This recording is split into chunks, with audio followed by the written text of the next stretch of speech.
चाइनाको Harbin सहर 1945 साल। Japan हार्दैछ र एउटा विशाल बिल्डिङ जलाइँदैछ।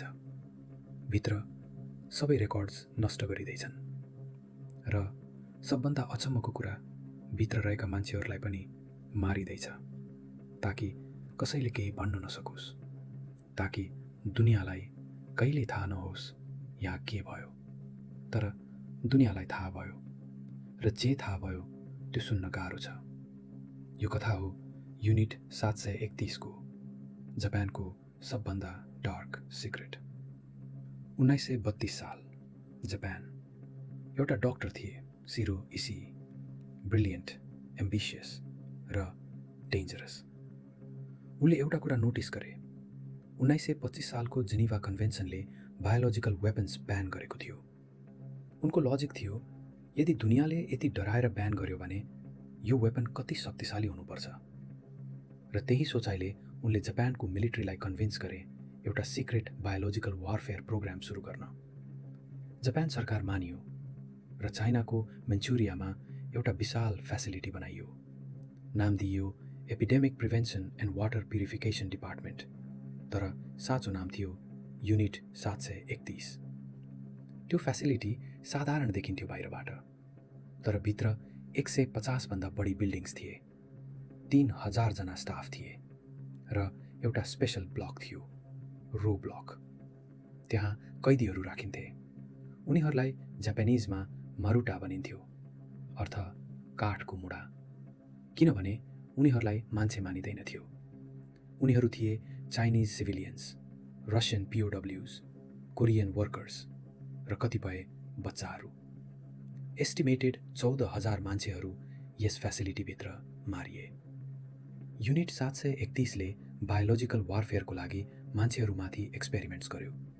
प्लेग, कलेरा, एन्थ्राक्स, टाइफोइड, सबै डेडली डिजिजेस कैदीहरूमा इन्जेक्ट गरियो। फ्रस्ट बाइट एक्सपेरिमेन्ट्स गरियो, चिसोमा कति समयमा शरीर ड्यामेज हुन्छ भनेर। प्रेसर चेम्बर्समा राखियो, कति प्रेसरमा मान्छे मर्छ भनेर। र सबभन्दा डिस्टर्बिङ, सर्जरी गरियो बिना एनेस्थेसिया, जीवितै। किनभने उनीहरूको थ्योरी थियो एनेस्थेसियाले रिजल्ट अफेक्ट गर्छ। कुनै पनि कैदी बाँचेर घर फर्किएनन्, एउटा पनि। तर युनिट 731 ले फेसिलिटीभित्र मात्र रोकेन। उनीहरूले रियल सिटिज र भिलेजेसमा बायोलोजिकल वेपन्स टेस्ट गरे।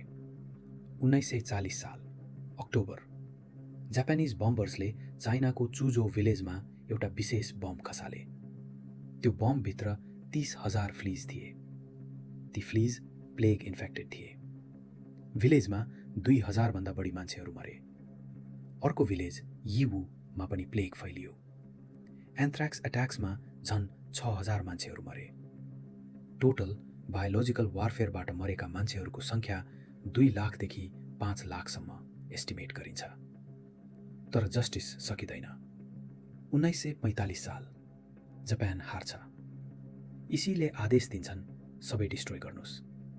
बिल्डिङ्स जलाइन्छन्, रेकर्ड्स नष्ट गरिन्छन् र बाँकी कैदीहरूलाई मारिन्छ।